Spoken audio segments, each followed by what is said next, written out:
मैं अजीत अनुराग और मुझे ओपन माइक में पहली बार काव्य पाठ करने का मौका मिला और सुमन जी का बहुत बहुत धन्यवाद और इनको चरण स्पर्श और इस प्रांगण को और इस ऐसे माहौल को मैं सशत नमन करता हूँ। और यहाँ पे जितने विराजमान लोग बैठे हुए हैं काफ़ी मानिंद हैं लोग, सब लोग।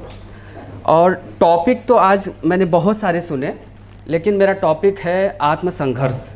जो बच्चे हमारी सोसाइटी में जो कोटा, नीट और यूपीएससी की तैयारी करते हैं और ऐसे दरमियान से गुजरते हैं कि वो सुसाइड का रास्ता अपनाते हैं, तो थोड़ा टॉपिक चेंज है मेरा।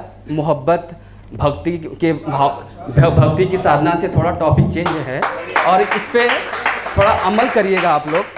बच्चे जब परिवार से कक्षा 12, हम लोग हर इस हसरत से गुजरे रहते हैं। कक्षा 12 पास करने के बाद कहीं किसी को तैयारी करनी होती, मेडिकल की, इंजीनियरिंग की, अलग अलग घर छोड़ करके बाहर निकलते हैं तो ख्वाब पलते हैं और उस ख्वाबों में हम इतनी शिरकत करते चले जाते हैं कि जब हम ज़मीन खोदते हैं तो हमें कुछ मिलता नहीं है। जब हम कुछ नंबरों से बस पीछे रह जाते हैं तो उस पर लाइनें हैं, दिलों में हसरतें और आँखों में सपने, कुछ कर जाएं हम भी ये सोचते हैं अपने। कुछ कर जाएं हम भी ये सोचते थे अपने, लेकिन किस्मत को ये सब मंजूर कहाँ, लेकिन किस्मत को ये सब मंजूर कहाँ, बिना लड़े कुछ मिल जाए अब वैसा दौर कहाँ, अब वैसा दौर कहाँ।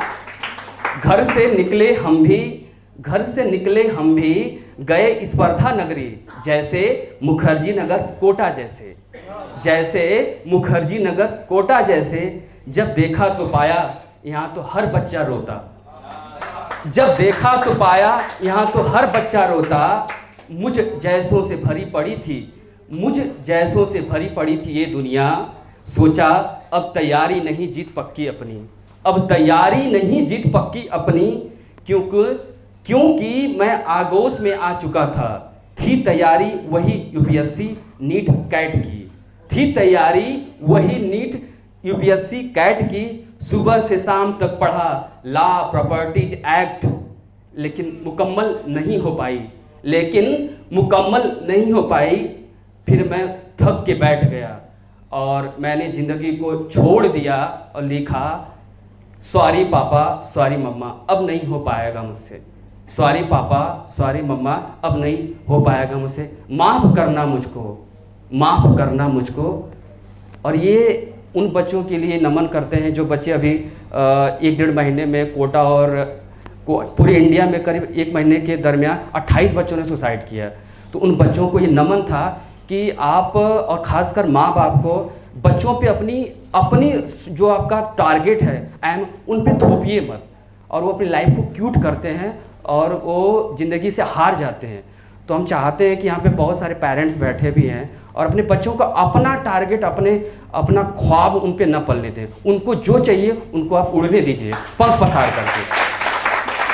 ये तो एक मुखड़ा था। अब बात आती है जब हम जूझते हैं, जब हम सिलेक्शन के करीब, कभी हमारा 1 नंबर 2 नंबर से इंटरव्यू रुकता है और हम लगातार 3 साल 4 साल तैयारी करते रहते हैं, चाहे वो नीट की हो चाहे यूपीएससी की हो। लेकिन उसमें क्या क्या अड़चनें आती हैं, जैसे कि आपके अपने रिश्ते छूटते हैं और नए रिश्ते बनते हैं, घर परिवार के ताने सुने जाते हैं। तो उस पर है लाइनें, सुनिएगा। खामोश था मैं स्वीकृति समझ लिया गया, अंदर जो तूफान था उसकी अभिव्यक्ति सिर्फ सपनों में थी, खुद की स्वीकृति में बदलना था। खामोश था मैं स्वीकृति समझ लिया गया, कैसे क्यों का जवाब न था मेरे पास, कैसे क्यों का जवाब न था मेरे पास। बात रह गई थी सिर्फ अस्तित्व की, बात रह गई थी सिर्फ अस्तित्व की। एक्चुअली क्या होता है कि हम जब हमारा सिलेक्शन नहीं होता है, 2 नंबर से इंटरव्यू में आप रुकते हैं, तो और आपके जो आपके छोटे भाई हैं वो आपसे आगे निकल जाते हैं, क्योंकि यूपीएससी एक महासमुद्र है। और इसमें कोई ये कह दे, नीट की तैयारी में ऐसा कोई कह दे कि हम पहली बार में सेलेक्ट हो जाएंगे। बच्चे इंटरव्यू देते हैं, सेलेक्ट नहीं होते हैं, मेंस देते हैं, 5-5 बार मेंस देते हैं, इंटरव्यू 5-5 बार देते हैं। तो उसी पे है कि मेरे पास बात रह गई थी सिर्फ अस्तित्व की। उस अंतर्मन की लड़ाई से कभी खुद हार जाता तो कभी जीत पा लेता, उस डुबकियों में कुछ शेष न बच पाता। समय संकल्प और प्रगाढ़ होता गया, समय संकल्प और प्रगाढ़ होता गया। कभी कभी मन कहता छोड़ दूं सब परिकल्पित कल्पनाओं को। कभी कभी मन कहता, मतलब कि जब आप बार बार फेल हो रहे होते हो तो घर से पापा पूछते हैं वो तैयारी नहीं कर रहा है, वो बस खाली वहाँ रह करके बस पैसे बर्बाद कर रहा है। और आप जानते हो जब 12-12, 14-14 घंटे पढ़ाई करते हो, आप जब एक एक पॉइंट से जब सेलेक्ट नहीं होते हो तो सारे ताना बाना बुनने के बाद इतने स्ट्रेस, इतने तनाव की स्थिति में कभी कभी मन करता है कि सब छोड़ दो, अब नहीं जी पाऊंगा मैं। तो उसी पे है, कभी कभी मन कहता छोड़ दूं सब परिकल्पित कल्पनाओं को, लेकिन कुछ वादों को निभाना था, लेकिन कुछ वादों को निभाना था। धीरे धीरे खुद को मजबूत कर रहा हूं मैं, जिंदगी एक युद्ध है तैयार कर रहा हूं मैं। जिंदगी एक युद्ध है तैयार कर रहा हूं।